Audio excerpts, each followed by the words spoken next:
అందరికీ నమస్కారం. నేను మీ సింగర్ ప్రవస్తి.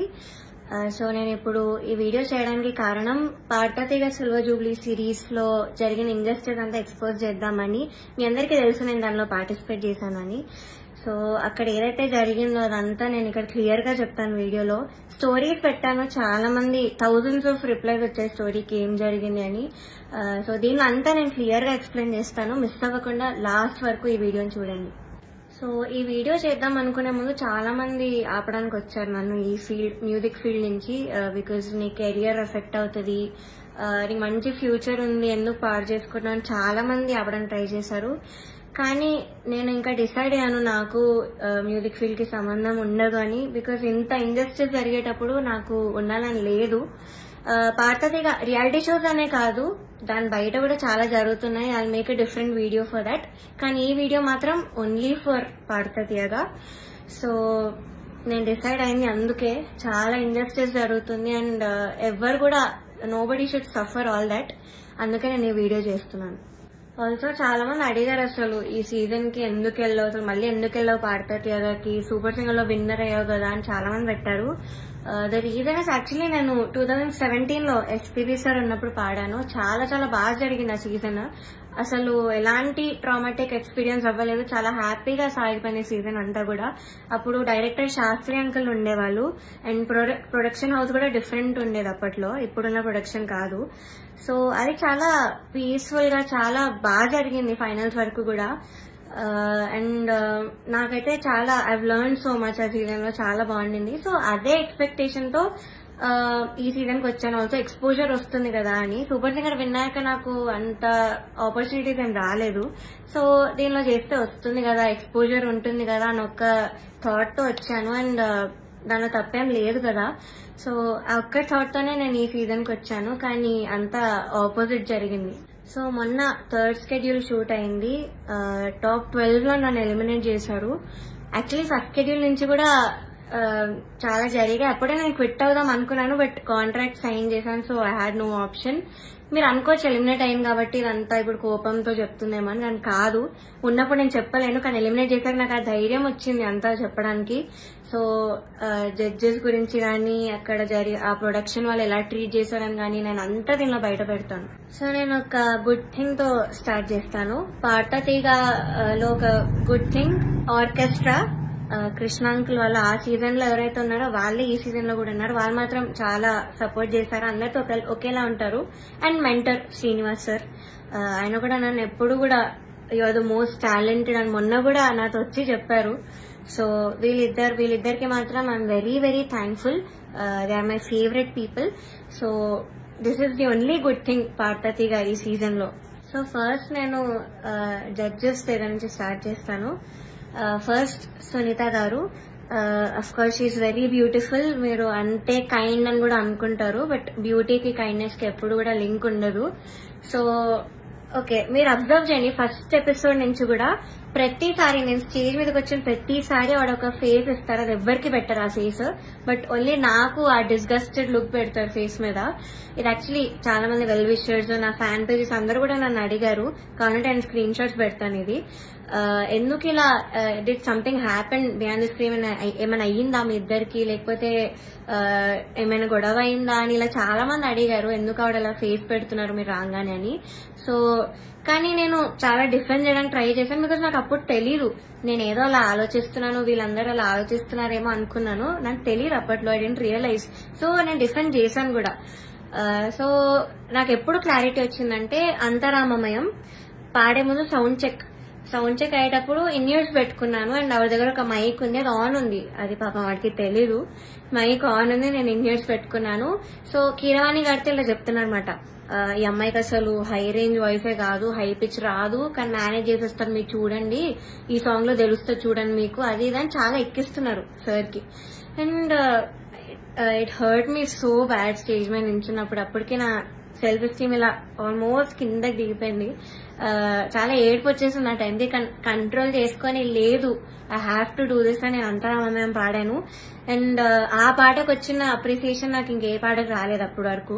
సో అంతరామమయంకి బయట ఎవరు కలిసినా కూడా అందరు చెప్పారు నాకు వాయిస్ చాలా బాగా వచ్చింది ఆ పాటలో అని కానీ, చాలా బాగుంది ఆ పాట అని. యాక్చువల్లీ చాలా సాంగ్స్ ఇచ్చాం రాముడు రావునికి, చాలా ఇచ్చాము. నేను ఏది ఇచ్చినా వద్దు వద్దు వద్దు అంటే ఇంకా లాస్ట్ ఆప్షన్ గా మేల్ సాంగ్ ఇచ్చాను అంతరామమయం. సో అదే సెలెక్ట్ చేశారు and I tried my best. Male song అయినా కూడా I gave my best. And of course నాకు ప్రతి సాంగ్ కి ఆవిడ దగ్గర నుంచి నెగటివ్ కామెంట్స్ వచ్చాయి. అది మీరు నమ్ముతారు, జడ్జెస్ ఏదంటే అదే నిజం అనుకుని మీరు అఫ్ కోర్స్ నమ్ముతారు, ఓకే. బట్ అదర్ కంటెస్టెంట్స్ పాడేటప్పుడు I even give their names. ఇద్దరు శ్రీధృతి అండ్ గాయత్రి అక్క, వీళ్ళిద్దరు పాడేటప్పుడు పిచ్చింగ్, ఎస్పెషలీ ధృతికి చాలా పిచ్చింగ్ ఇష్యూ వచ్చేటప్పుడు అయితే ఆవిడ ఇలా సైగలు చేసేవాళ్ళు, షార్ప్ అయితే ఇలా చెప్పేవాళ్ళు. అది మేము అందరం చూసాము. గాయత్రి అక్క కూడా షార్ప్ అయితే ఇలా కింద ఫ్లాట్ బాడ్ అని చెప్పేవాళ్ళు. మొన్న కూడా అయింది అది. సో అంటే నాకు తప్పు లేకపోయినా మీరు అక్కడ కామెంట్స్ లో చెప్తున్నారు, వీళ్ళు చేశాక కూడా మీరు అక్కడ చెప్పకుండా సైగలు చేస్తున్నారు. సో అక్కడ నాకు నా మీద ఎందుకో గ్రడ్జ్ పెట్టుకున్నారని కూడా అర్థమైంది. Chandrabose garu, we all know he's a lyricist. So ఆయన రెస్పాన్సిబిలిటీ లిరిక్స్ తప్పులుంటే ఆయన చెప్పాలి. సో నన్ను ఫస్ట్ 2 ఎపిసోడ్స్ బాగా మెచ్చుకున్నారు. ఇలాగా ప్రతి నోట్ గాని భావం గాని అసలు వదలకుండా పాడుతామని కూడా చెప్పారు నాకు. అయితే రాముడు రౌండ్ లో వీళ్ళందరు ట్రూ కలర్స్ అన్ని బయటపడ్డాయి. ఫస్ట్ సునీత గారు నేను చెప్పినట్టు మైక్ లో మాట్లాడేశారు, ఇన్ ఇయర్స్ ఉన్నాయని నాకు తెలియక. అండ్ చంద్రబోస్ గారు పాపం లిరిక్స్ లో నాకు ఒక్క మిస్టేక్ కూడా నేను ఛాన్స్ ఇవ్వలేదు అని చెప్పడానికి. సో దానిలో చెప్పలేక ఆదృత లేదు అని ఒక కామెంట్ ఇచ్చారు. అది ఇంకేం చేయాలి, మేల్ సాంగ్ సేమ్ ఇంపాక్ట్ ఒక ఫీమేల్ వాయిస్ నుంచి మీరు ఎక్స్పెక్ట్ చేయలేరు. సో అంతరామమయం is a male song. So ఇంకా లిరిక్స్ లో చెప్పలేక ఎందుకు ఇంకా క్రియేట్ చేసుకొని చెప్పడం నాకు అర్థం కాలేదు. అదే రౌండ్ లో ఒక అమ్మాయి లిరిక్స్ మర్చిపోయింది రాముడి పాటలో, అది మాత్రం ఆయన మెన్షన్ చెయ్యలేదు. బీయింగ్ ఎ లిరిసిస్ట్ ఆయన రెస్పాన్సిబిలిటీ ఉంది కూడా ఆయన చెప్పలేదు. ఆ రౌండ్ లో లిరిక్స్ మర్చిపోయింది, చెప్పలేదు. ఇంకా మమ్మల్ని ఏడ్పించేసావు అది ఇదని చెప్పింది. చాలా మంది చేతిలో రాసుకొని వచ్చారు, అది కూడా ఆయన చెప్పలేదు, అది కూడా కౌంట్ చేయలేదు. కానీ నాకు మాత్రం లేని నెగిటివ్ పాయింట్స్ అన్ని, ఆయనకు అవసరం లేని నెగిటివ్ పాయింట్స్ అన్ని కూడా చెప్పారు. లిరిక్స్ లో మాత్రం నేను ఇప్పటివరకు ఆయనకు ఒక్క ఛాన్స్ కూడా ఇవ్వలేదు సాంగ్స్ లో. I never made a mistake lyrics point of view అయితే అస్సలు చేయలేదు.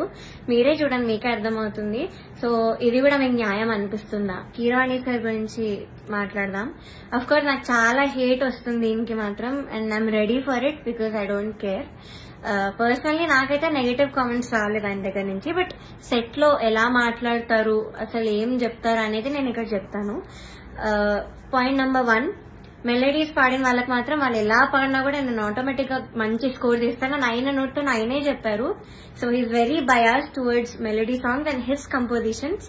ఎలా పాడినా కూడా మార్క్స్ వేసేస్తారు. అయినే కాదు, అక్కడ ఉన్న సునీత గారు, చంద్రబోస్ సార్ కూడా, వీళ్ళందరూ కూడా అంతే. వాళ్ళ సాంగ్స్ పాడితే మాత్రం స్కోర్స్ ఆటోమేటిక్ గా మంచిగా వచ్చేసాయి. సో ఇది point number 1. Point number 2 is very very hurtful to me personally because నేను ఎలిమినేట్ అయ్యే ఎపిసోడ్ లోనే ఏదో విషయంలో నన్ను చూస్తూ చెప్పారు ఇది కూడా. సో ద థింగ్ ఇస్, నేను మీ అందరికీ తెలుసు సూపర్ సింగర్ లో నా ఫైనాన్షియల్ సిచ్యువేషన్ గురించి నేను అంతా బయట పెట్టాను. సో దానివల్ల నేను కొన్ని వెడ్డింగ్ షోస్ అలాంటివి చేయాల్సి వచ్చింది. సో ఈ పాయింట్ మీద సార్ మాట్లాడారు. ఏమన్నారంటే అసలు వెడ్డింగ్ షోస్ చేసేవాళ్ళు నా దృష్టిలో సింగర్సే కాదు, నాకు చాలా అసహ్యం, it's like you're disrespecting music అని మాట అన్నారు. చాలా చాలా బాగా అనిపించింది. అదేంటి అంత స్టేజ్ లో ఉన్నాయని ఇలా మాట్లాడారేంటి అని. సో ఇదొకటి నన్ను చూస్తూ మాట్లాడారు ఇంకా. So it was very hurtful. Point number 3, so third వచ్చిన వాళ్ళకి ఆయన 1 lakh ఇస్తా అని చెప్పారు. 4th ప్రైజ్ వాళ్ళకి మూవీలో సాంగ్, అండ్ 5th ప్రైజ్ వాళ్ళకి ఆయన గ్రూప్ లో చేర్చుకుంటామని చెప్పారు సార్. సో ఇది ఎలా చెప్పారంటే, 5th ప్రైజ్ వచ్చిన వాళ్ళకి నా దగ్గర కొంతమంది రోజు వచ్చి చాకరీ చేస్తూ ఉంటారు, వాళ్ళ ట్రూప్ లో జాయిన్ చేసుకుంటా అని చెప్పారు. ఇలా చాకరీ అనే వర్డ్ వాడారు. అంటే ఇది డిస్రెస్పెక్ట్ఫుల్ కాదా? So this was very very bad. అంటే అలా అనకూడదు, సింగర్స్ ఇలా చాకరీ చేసిపోతారు, దానిలో మిమ్మల్ని కూడా జాయిన్ చేసుకుంటారు ఇలా అన్నారు. సో మీకు ఎలా అనిపిస్తుందో ఇంకా మీరు ఆలోచించండి ఒకసారి. డైరెక్టర్ జ్ఞాపిక ప్రొడక్షన్స్ వాళ్ళ అనిల్ గారు అండ్ హిజ్ వైఫ్, వీళ్ళే మెయిన్ అక్కడ అంతా కంట్రోల్ చేసేది, అంతా వెనకాలంతా చేసేది వీళ్ళే. సో ఫస్ట్ పాయింట్ వచ్చేసి సాంగ్ సెలెక్షన్. ఫస్ట్ నేను మీకు చెప్పినట్టు జడ్జెస్ అక్కడ బయాస్డ్. సో కిరాణి సార్ ఏమో మెలడీస్ వాడితే వేసేయడం, ఆయన కంపోజిషన్స్ వాడితే వేసేయడం, చంద్రబోస్ సార్ కూడా అంతే, సునీత గారు కూడా అంతే సేమ్. సో ఇలా తెలిసేసరికి ఒక కంటెస్టెంట్ కి మాత్రం ఓన్లీ వాళ్ళ సాంగ్ దే ఇచ్చారు, మోస్ట్లీ వాళ్ళ సాంగ్ దే ఇచ్చారు ప్రతి రౌండ్ లో. ఇంకో కంటెస్టెంట్ కి ఏమో నీకేం వచ్చో చెప్పు ఆ సాంగ్ ఇచ్చేస్తామని చెప్పి ఇలా ఇచ్చారు ఒక కంటెస్టెంట్ కి. సెకండ్ పాయింట్, ఆ కంటెస్టెంట్ ఒక రోజు రాలేదు అనేసరికి అంతా షఫుల్ చేసేసి ఎపిసోడ్స్ అని ఏదేదో చేశారు. అండ్ అలాంటప్పుడు ఇంకెందుకు ఆడిషన్స్ పెట్టి అందరినీ తీసుకొని, ఎందుకు అసలు పార్వతి అంతమందిని తీసుకొని ఒక్క అమ్మాయితో చేయొచ్చు కదా సిల్వర్ జూబ్లీ సిరీస్ అని. సో అదొకటి. థర్డ్ పాయింట్ వచ్చేసి ఫ్యూచర్ లో ఒక ఎలిమినేషన్ జరుగుతుంది నాకంటే ముందు, అని మీరు చూస్తారు ముందు ఎపిసోడ్స్ లో. అయితే ఇది చాలా కామెడీగా అంటుంది మీకు, మీరు నమ్మలేరు కూడా. ఇద్దరిని తీశారు, ఒక అమ్మాయిని ఒక అబ్బాయిని. అయితే కరెక్ట్ షూట్ ఇంకో 2 days లో ఉందనగా వాళ్ళకి సాంగ్స్ మార్చేశారు, ఆ ఇద్దరికే సాంగ్స్ మార్చారు with a very funny reason. Kirani sir కి రాగం నచ్చదు అని, శివరంజని అనే రాగం నచ్చదు అని వీళ్ళిద్దరిని తీస్తారు. కామెడీ ఏంటంటే అదే రాగంతో ముందు స్కెడ్యూల్ ఒక అబ్బాయి పాడాడు, అబ్బాయికి బాగానే మార్క్స్ వచ్చాయి. అదే స్కెడ్యూల్ లో ఇంకొక అబ్బాయి కూడా పాడాడు, అబ్బాయి కూడా బాగానే మెచ్చుకున్నారు, మంచి కామెంట్స్ వచ్చి అన్ని వచ్చాయి. బట్ వీళ్ళిద్దరికి మాత్రమే సాంగ్స్ మార్చేశారు. అయినా కూడా దీస్ టూ పాపం ఆ టైంకి నేర్చుకొని I think they did very well మార్చినా కూడా. కానీ వాళ్ళనే ఎలిమినేట్ చేశారు యాజ్ ఎక్స్పెక్టెడ్. నేను అప్పుడు అనుకున్నా యాక్చువల్లీ సాంగ్ ఇలా మార్చేసి అంత ఏదేదో చేస్తున్నారో, నేను అప్పుడు అనుకున్నా వీళ్ళిద్దరిని తీసే ఛాన్స్ ఉంది అని. And the thing is కిరాణి sir రాగం నచ్చకపోతే మరి ఎందుకు చేశారో తెలీదు. అంతర్యామి అనే పాట అదే రాగంలో చేశారు. బట్ ఏమో ఆ ఫన్నీ రీజన్ అయితే వీళ్ళిద్దరు సాంగ్ అయితే తీసేశారు కరెక్ట్ ఎలిమినేట్ చేసే ముందు. అండ్ నౌ నేను ఎందుకు అంత మెంటలీ ఎఫెక్ట్ అయ్యాను అని ఇప్పుడు చెప్తాను. ఫస్ట్ థింగ్, నేను చెప్పినట్లు డిస్క్రిమినేషన్ అది, ఇంకా జడ్జెస్ యొక్క డిస్గస్టెడ్ లుక్ తో నన్ను చూడడం, ఎప్పుడు ఒక చీడ పురుగును చూసినట్టు చూడడం. They treated me like I'm worthless. So అలా ట్రీట్ చేశారు, జోక్స్ వేశారు వాళ్ళు కూడా నా బాడీ మీద. ఇవన్నీ నాకు ఆడియన్స్ ద్వారా తెలిసింది, వాళ్ళకి వినిపిస్తుంది కాబట్టి వాళ్ళు పక్కనే ఉంటారు. సో నేనైతే అస్సలు ఎక్స్పెక్ట్ చేయలేదు, ఇలాంటి జడ్జెస్ దగ్గర నుంచి అయితే అస్సలు ఎక్స్పెక్ట్ చేయలేదు. అంటే నేను ఇన్ని షోస్ చేశాను, తమిళ్లో పాడాను, అన్నిట్లో పాడాను, ఎప్పుడు కూడా ఇలాంటి ఎక్స్పీరియన్స్ ఒక జడ్జెస్ నుంచి అయితే నాకు ఎప్పుడూ లేదు. శ్వేతామోహన్ గారు ఇప్పటికి కూడా మాట్లాడతారు, నన్ను ఏంజల్ అంటారు, the sweetest, the most talented అంటారు. అలాంటిది ఇక్కడ వీళ్ళే నన్ను ఇలా ట్రీట్ చేస్తున్నారు, ఇలాంటి మాటలు అంటున్నారని చాలా చాలా బాగా అనిపించింది.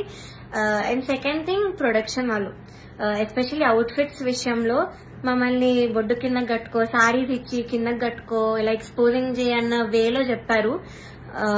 చాలాసార్లు తిప్పేవాళ్ళు నన్ను ఎస్పెషల్లీ కరెక్ట్ పాడే ముందు. అంటే ఎగ్జాస్ట్ అయిపోయేదాన్ని ఆ టైంకి, అయినా కూడా ఐ గేవ్ మై బెస్ట్, అది వేరే విషయం. అండ్ ఇలా బాడీ షేమింగ్, ఆ కాస్ట్యూమ్ డిజైన్ అయితే నా ఫేస్ మీద అన్నాడు, ఇలాంటి బాడీకి నేను ఇంకేం ఇవ్వగలను అన్న మాట అన్నాడు. ఏమో ఐ వాజ్ వెరీ వెరీ చాలా చాలా ఎఫెక్ట్ అయ్యాను మెంటలీ. ఈ విషయంతో మాత్రం సెల్ఫ్ ఎస్టీమ్ గానీ కాన్ఫిడెన్స్ కానీ అంతా లేకుండా పోయింది వీళ్ళనే మాటల వల్ల. అండ్ మీరు ఒకటి గమనించుంటే ఎస్పీబీ సార్ ఉన్నప్పుడు మాత్రం ఇలాంటి కుళ్ళు జోక్లు, కామెడీలు, డాన్సులు చేయడం మాత్రం ఎప్పుడూ కూడా లేదు. మీరు ఒక్కసారి అన్ని సీజన్స్ రివైండ్ చేసుకొని చూడండి, నా సీజనే చూడండి 2017లో. కానీ ఎప్పుడైతే జ్ఞాపిక ప్రొడక్షన్ అనేది వచ్చిందో అప్పటి నుంచి ఇవన్నీ స్టార్ట్ అయ్యాయి. So they are the main reason ఈ పార్వతిగా ఇలా అయిపోవడానికి కారణం వాళ్ళే. మమ్మల్ని ఇలా డాన్స్లు వేయమని, అదేవో కుళ్ళు జోకులు చెప్పమని. మీరు ముందు చూస్తారు, ఇప్పుడు ఎర్రని కొరదని గోపాలలో నేను చాలా డాన్స్ చేశాను, నెక్స్ట్ వచ్చే ఎపిసోడ్ లో కూడా డాన్స్ చేశాను, because I was forced to dance. So చేశాను. నేను ఇప్పటివరకు అయితే అంత డాన్స్ ఎప్పుడు చేయలేదు రియాలిటీ షోలో, కానీ చేశాను, మీరే చూస్తారు. అండ్ మాకు ట్రాన్స్పోర్ట్ లో ఒక కంటెంట్ మేనేజర్ మాత్రమే వచ్చేవాళ్ళు కార్లో, బికాజ్ మా ఇంటి పక్కన ఆయన కూడా ఉంటారు. సో సేమ్ వెహికల్ అయ్యేది. అండ్ ఆయన ఏం చెప్పేవాళ్ళంటే పర్ఫార్మెన్స్ చాలా ఇంపార్టెంట్, మీరు డల్ అప్పట్లో కాదు, మీరు అలా నించొని మాడితే ఎవరు చూడరు, అది అని ఆయన అన్నారు. And one more thing is, Janaki అమ్మ రౌండ్ జరిగింది. మీ అందరికీ తెలుసు నాకు జానకి అమ్మకున్న బాండింగ్, నా పోస్ట్ కూడా ఉంటున్నారు ఇన్స్టాగ్రామ్ లో. సో అన్ని ఫొటోస్ ఉన్నాయి నా దగ్గర, ఆమెతో అంత ఎక్స్పీరియన్స్ ఉంది అమ్మమ్మతో. చాలా స్వీట్ మెమరీస్ ఉన్నాయి. అవన్నీ నేను చెప్దాం అనుకున్నా కూడా నేను చెప్పనివ్వలేదు స్టేజ్ మీద. అండ్ నా ఫొటోస్ అంకుల్ ఇలా ఫొటోస్ వేస్తారా, సో నేను ఎక్స్పీరియన్స్ అంతా చెప్తాను, నాకు అమ్మమ్మ గురించి నేను మంచిగా చెప్దాం అనుకున్నాను అంటే కూడా నన్ను ఒప్పుకోలేదు. వేరే కండిషన్ అందరూ ఫీల్ అవుతారమ్మా అది ఇదని చెప్పి నన్ను ఆపేశారు. బట్ కె రాఘవేంద్రరావు గారి ఎపిసోడ్ అయింది మొన్న స్కెడ్యూల్లో. అండ్ ధృతి is very very close to him. అక్కడ ఉన్న అందరితో క్లోజ్, జడ్జెస్ తో కూడా ఆఫ్ కోర్స్. సో అయిన ఫొటోస్, తన ఫొటోస్ మాత్రం వేశారు అండ్ తనతో చెప్పించారు. నేను చేస్తే మాత్రం వద్దని, తను చేస్తే మాత్రం మంచిగా చూపించారు, అంత హైప్ చేశారు. ఇది మీకు న్యాయం అనిపిస్తుందా మీరే చెప్పండి. నౌ థర్డ్ ఫైనల్ స్కెడ్యూల్, అంటే నేను ఎలిమినేట్ అయిన స్కెడ్యూల్. అయితే 4 రౌండ్స్ ఇచ్చారు, 6 గా డివైడ్ చేశారు. కామెడీ ఏంటంటే కొంతమంది క్లాసికల్ రౌండ్, కొంతమంది కాలేజ్ రౌండ్ అంట. ఒక చెత్త రౌండ్ ఒకటి పెట్టారు, దానిలో చెత్త పాసిబుల్ సాంగ్స్ అన్ని ఇచ్చారు, అంటే సింపుల్ గా పాడి పడేసేవి. దానికి క్లాసికల్ రౌండ్ కి మార్క్స్ కి కంపేర్ చేశారు. ఇదొక కామెడీ విషయం ఈ స్కెడ్యూల్లో. మీ అందరికి తెలియాలి కాబట్టి చెప్తున్నాను అంత క్లియర్ గా. సో ఇది జరిగింది. ఓకే, నేను ఎన్నో రాత్రులు వస్తాయి పాడాను డ్యూయట్ రౌండ్ లో, which is Ilaiyaraaja sir and SPB sir round మాట. వాళ్ళ బర్త్డేస్ వస్తున్నాయి కాబట్టి ఈ రౌండ్ ఇచ్చారు. డ్యూయట్ రౌండ్ వేరే ఒక అన్నతో పాడాను. అయితే ఇదైతే I did very very well. Especially orchestra నుంచి చాలా అప్లోజ్ వచ్చింది ఈ పాటకి. నా హై నోట్స్ మీద ఎక్కువ మెచ్చుకున్నారు, చాలా బాగా వచ్చింది, వాయిస్ లో చాలా బాగుండింది, చాలా హాయిగా ఉండింది మైక్ లో. ఆ రోజు వింటుండే సిస్టమ్ లో చెప్పారు ఆ రోజు స్టేజ్ మీద. నాకైతే పక్కకు పిలిచి కూడా చాలా మంది చెప్పారు. కానీ సునీత గారు ఆఫ్ కోర్స్ మళ్ళీ అదే కామెంట్, నీకు రేంజ్ లేదు, నీకు హై నోట్స్ రావు, నీకు స్కేల్ ఎక్కువ అయిపోయింది, యూ ఆల్వేస్ స్ట్రగుల్, మనం దీని మీద మాట్లాడుకోవాలి అని చెప్పారు. I don't think so, because నేను ఇన్ని షోస్ చేశాను. ఎందుకు మన ఎస్పీబీ సరే నన్ను మెచ్చుకున్నారు అప్పుడు పడుతుంది కదా నా హెడ్ వాయిస్ గురించి.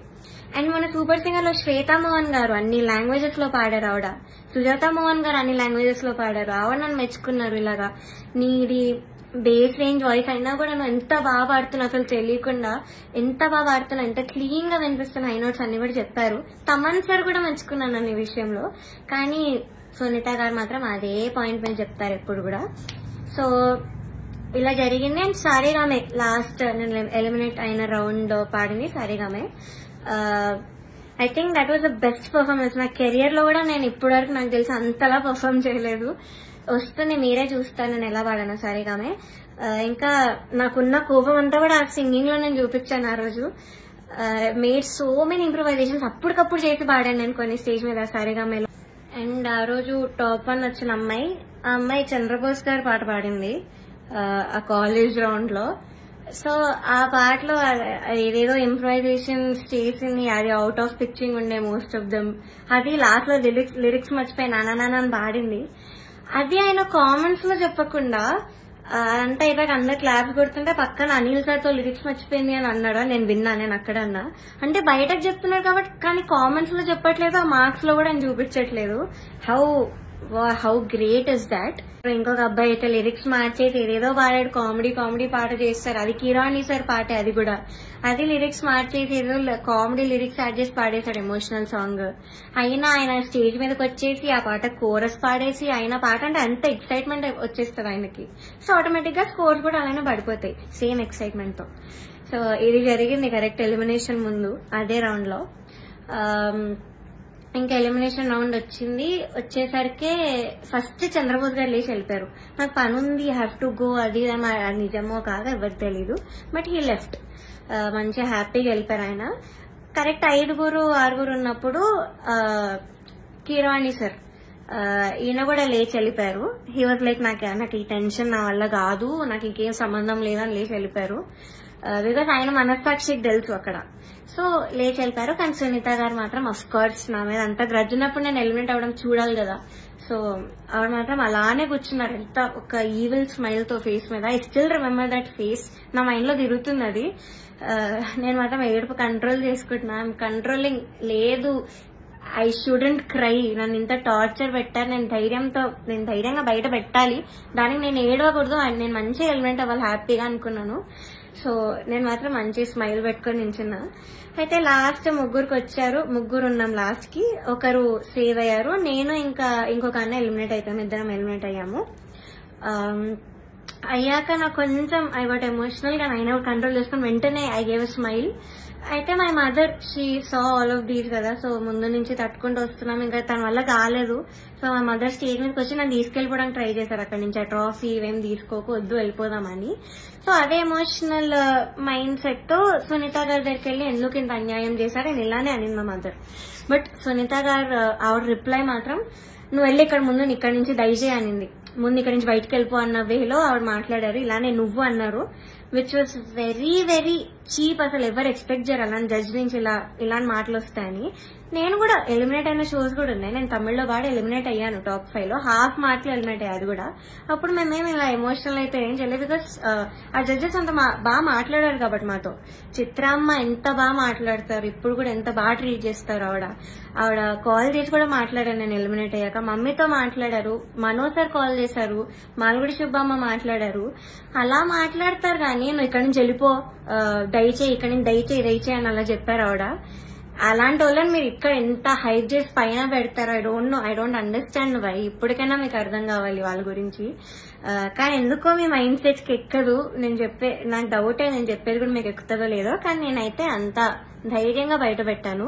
బికాజ్ నేను ఈ కెరియర్ వదిలేద్దామని డెసిజన్ కి వచ్చాక నేను ఇవన్నీ బయట పెడుతున్నాను. బికాజ్ నాకు ఇంకా రావు ఆపర్చునిటీస్, ఎందుకంటే పెద్ద పెద్ద నేమ్స్ తీసుకున్నాను, వీళ్ళందరూ మేము చెప్పాను కాబట్టి నాకు ఇంకా ఉండదు ఈ మ్యూజిక్ లో, నాకు ఇంకా ఎలాంటి ఛాన్స్ అనేది రాదు.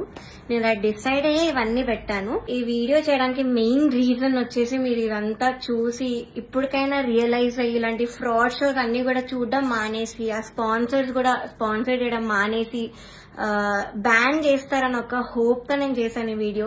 అండ్ నాలా చాలా మంది సఫర్ అయిన వాళ్ళు ఉన్నారు, కానీ ధైర్యం లేక కెరియర్ గురించి ఆలోచించి చాలా మంది మాట్లాడకుండా ఆగిపోయారు. నేను మాత్రం కెరియర్ వదిలేస్తున్నాను కాబట్టి ఇదంతా చెప్తున్నాను కెమెరా ముందు ధైర్యంగా. సో జడ్జెస్, మీరు ఆ సీట్ లో కూర్చున్నప్పుడు మీకు ఒక రెస్పాన్సిబిలిటీ ఉంది, జస్టిస్ చేసే ఒక రెస్పాన్సిబిలిటీ. కానీ మీరు అది చేయకుండా మీ ఇష్టం వచ్చిన వాళ్ళని తెచ్చి మా అమ్మాయివే నువ్వు, నేను బుడతల బ్యాచ్ నుంచి నువ్వు అప్పటి నుంచి చూస్తున్నాను అది ఇది అని చెప్పి ఇవన్నీ చేసి మీరు సరస్వతి అమ్మవారిని అవమానం చేస్తున్నట్టు, మీరు షేమ్ చేస్తున్నట్టు, ఇన్సల్ట్ చేస్తున్నట్టు సరస్వతీదేవిని.